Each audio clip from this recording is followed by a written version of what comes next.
Hi friends, నేను వచ్చేసి Australia series చేస్తున్నాను. అందులో ఫస్ట్ పార్ట్ కింద కేన్స్ గురించి చెప్తూ ఫస్ట్ డే ఏం చేశానో మీ అందరికీ చూపించాను. లైక్ గ్రేట్ బ్యారియర్ రీఫ్ గురించి ఎలా అక్కడ కోడ్ సైన్స్ వర్క్ చేస్తాయి ఇవన్నీ నేను ఫస్ట్ వీడియోలో ఎక్స్ప్లెయిన్ చేశాను. నా ఎక్స్పీరియన్సెస్ కూడా మీతో షేర్ చేసుకున్నాను. అలానే సెకండ్ వీడియో వచ్చేసి రెయిన్ ఫారెస్ట్ గురించి, మేము ఎలా ఫారెస్ట్ 40 మీటర్స్ హైట్ నుంచి స్కై రైల్లో పైకి ఎలా వెళ్ళామో, రెయిన్ ఫారెస్ట్ విశేషాలు ఇవన్నీ మీతో షేర్ చేశాను. అలానే రిటర్న్ వచ్చేటప్పుడు మా ట్రైన్ జర్నీ ఇదంతా కూడా మీతో షేర్ చేశాను.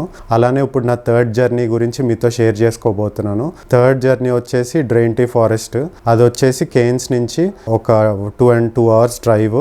సో మేము ఉంటున్న ప్లేస్ నుంచి అది దగ్గర 125 కిలోమీటర్స్. ఇది వచ్చేసి నార్త్ క్వీన్స్లాండ్లో ఉంటుంది. సో థర్డ్ డే వచ్చేసి నేను నా ఫ్రెండ్స్ అందరం మార్నింగ్ 10 o'clockకి అలా బ్రేక్ఫాస్ట్ అయిపోయిన తర్వాత మా హోటల్ నుంచి స్టార్ట్ అయ్యి ఒక 2.5 hours డ్రైవ్లో మేము డ్రెయింటీ ఫారెస్ట్కి వెళ్ళాము. ఇది వచ్చేసి మేము ఉంటున్న ప్లేస్ నుంచి అంటే కేన్స్ నుంచి 125 కిలోమీటర్స్ దూరంలో ఉంటుంది. ఇది కూడా రెయిన్ ఫారెస్ట్ లాంటిదే, కానీ ఇక్కడ మనం యానిమల్స్ని వీటిని కూడా చూడొచ్చు. ఇది వచ్చేసి 130 million years ఓల్డ్ ఈ ఫారెస్ట్ వచ్చేసి. అండ్ ఆల్సో ఇది ఎంత పెద్దదంటే 16 times పెద్దది సింగపూర్ కంటే. సో మేము చాలా ఎక్సైటెడ్గా ఉన్నాం, ఇంత పెద్ద ఫారెస్ట్ని మనం చూడబోతున్నాం అని చెప్పి. స్టార్ట్ అయ్యి డ్రైవ్ చేసుకుని అక్కడికి వెళ్ళాక ఫస్ట్ అక్కడ రిసెప్షన్లో మేము వెయిట్ చేస్తుండగా అక్కడ ఆ ప్లేస్ హిస్టరీ కానీ అండ్ ఫ్రిడ్జ్ మ్యాగ్నెట్స్ అలానే కొన్ని టాయ్ స్నేక్స్ ఇవన్నీ ఉన్నాయి. సో వాటితో ఆడుకుంటుంటే మాకు ఒక వింతైన అనుభవం జరిగింది. అదేంటంటే అక్కడ ఒక స్పైడర్ కనపడింది నాకు నా ఫ్రెండ్స్కి. సో మేము అది కూడా టాయ్ అనుకుని దాని దగ్గరికి వెళ్ళి చూస్తున్నాము. అది విత్ వెబ్ ఉంది. అలా చూస్తుంటే అక్కడ రిసెప్షన్లో ఉన్న వాళ్ళు మా దగ్గరికి వచ్చి దాన్ని డిస్టర్బ్ చేయకండి, అది ఒరిజినల్ది, దాన్ని కనుక మీరు డిస్టర్బ్ చేస్తే అది ఇక్కడి నుంచి వెళ్ళిపోతుంది, మళ్ళీ అది రాదు, అది ఎన్నో ఇయర్స్ నుంచి ఇక్కడే ఉందని మాకు చెప్పారు. సో మేము సర్ప్రైజ్ అయ్యాము. అది దాన్ని టాయ్ అనుకున్నాం, కానీ అది రియల్ స్పైడర్. నాకు దాన్ని బట్టి అర్థమైంది ఏంటంటే ఆ స్పైడర్స్ అంత సెన్సిటివ్ అనమాట. ఒక్కసారి వాటి హోమ్ని కనుక మనం డిస్టర్బ్ చేస్తే అవి మళ్ళీ అక్కడికి రావని నాకు అర్థమైంది. తర్వాత అక్కడ వెయిట్ చేస్తుంటే మాకు ఆ స్టాఫ్ ఒక కోచ్ని అసైన్ చేశారు, ఒక గైడ్ని.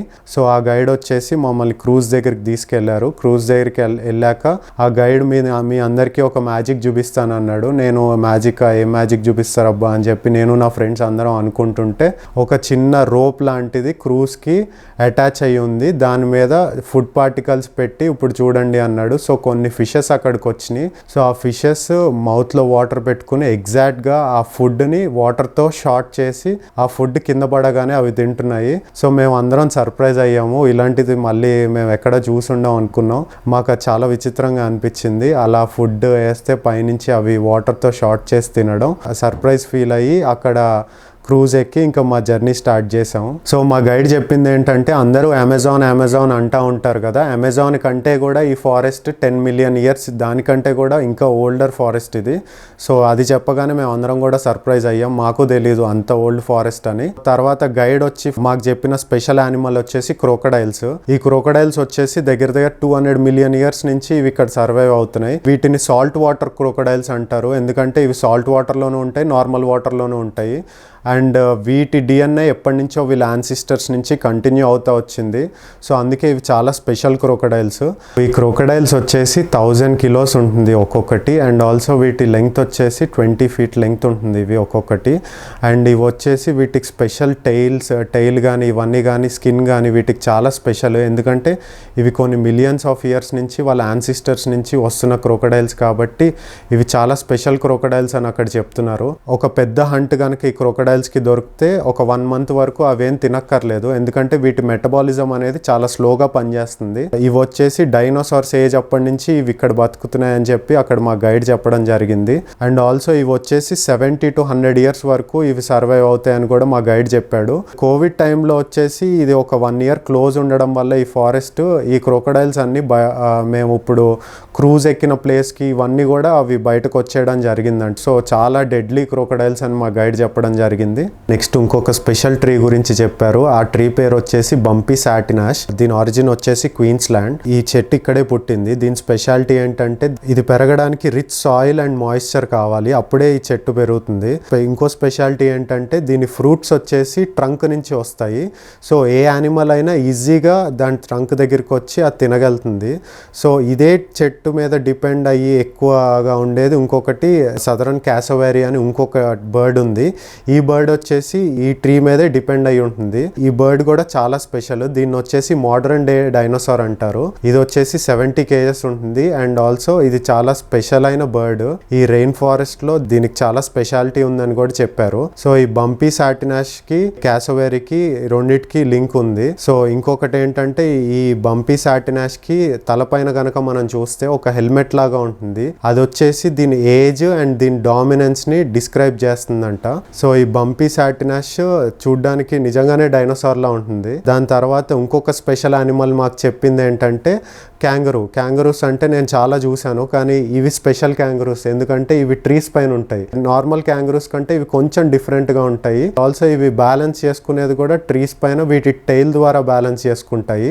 సో మాకు చాలా సర్ప్రైజింగ్ గా అనిపించింది. క్యాంగరూస్ ఏంటి ట్రీస్ ఎక్కడం ఏంటి, అక్కడ టైల్ తో బ్యాలెన్స్ చేసుకోవడం ఏంటని. క్యాంగరూస్ కి జనరల్ గా ఏంటంటే టైల్ అనేది చాలా స్ట్రాంగ్ గా ఉంటుంది. అవి నుంచున్నప్పుడు కూడా ఆ 2 legs కాకుండా టైల్ పైన అవి బ్యాలెన్స్ చేసుకుంటాయి. సో మా క్యాంగరూస్ ని చూసి చాలా సర్ప్రైజింగ్ గా అనిపించింది. ఎందుకంటే ఆస్ట్రేలియాలో ఎక్కడైనా క్యాంగరూస్ మనకు కనబడతాయి. ఏ స్టేట్ లోకి వెళ్ళినా కానీ క్యాంగరూస్ చాలా కామన్ గా ఉంటాయి. అక్కడ మనుషుల కంటే కూడా క్యాంగరూస్ ఎక్కువ ఉంటాయి. కానీ ఇక్కడ ఈ ఫారెస్ట్ లో వచ్చేసి ట్రీస్ పైన ఉండే క్యాంగరూస్ చాలా స్పెషల్ గా అనిపించింది. అండ్ తర్వాత ఇంకొక స్పెషల్ థింగ్ ఏంటంటే ఆస్ట్రేలియన్ పామ్ ట్రీ అని చెప్పి ఇంకొకటి ఉంది. ఇది వచ్చేసి ఫ్యాన్ లా ఉంటుంది.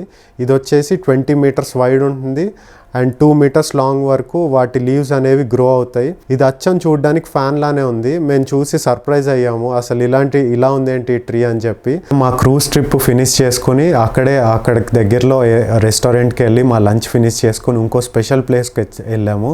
అది వచ్చేసి మాస్మాన్ జార్జ్. ఇది వచ్చేసి ఒక 30 minutes డ్రైవ్. సో దీన్ని కూడా ఒక పార్ట్ ఆఫ్ డెయింట్రీ ఫారెస్ట్లో ఈ రివర్ కూడా ఒక పార్ట్ అనే నమ్ముతారు అక్కడ వాళ్ళు. ఆ ఫారెస్ట్ లోపలికి ఒక 15 minutes వరకు వాక్ ఉంటుంది. మాస్మాన్ జార్జ్ వచ్చేసి 50,000 years నుంచి కుక్కు అనే ట్రైబ్ లివ్ చేస్తున్నారు.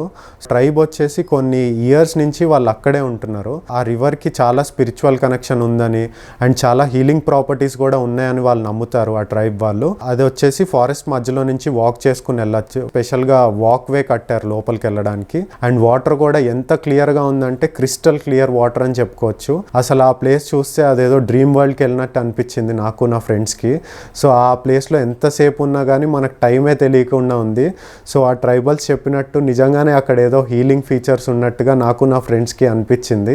ఆ ప్లేస్ వచ్చేసి వీడియోగ్రఫీ ఫొటోస్కి చాలా ఫేమస్ అంట. ఎందుకంటే అంత బాగా పడతాయి అక్కడ ఫొటోస్. ఆ ప్లేస్ ఏదో మ్యాజిక్ వరల్డ్లో ఉన్నట్టే మాకు అనిపించింది. సో ఆ స్టోన్స్ ఎలా ఫామ్ అయినాయి అని చెప్పి మేము చూస్తే అవి వచ్చే వాటర్ ఫ్లో వల్ల అవి ఒరిజినల్గా అలా ఫామ్ అయినాయి. కొన్ని మిలియన్స్ ఆఫ్ ఇయర్స్ నుంచి అక్కడ జరిగే వాటర్ ఫ్లోకి అవి అలా ఫామ్ అయినాయి. అండ్ ఆల్సో ఈ స్టోన్స్ చాలా స్పెషల్గా అనిపించినాయి. ఎందుకంటే ఎక్కడ కూడా రివర్స్లో అంత రౌండ్గా కరెక్ట్గా ఏదో పెట్టినట్టుగా మాకు ఎక్కడ కూడా కనిపించలేదు. సో ఆ రివర్ చాలా స్పెషల్గా అనిపించింది.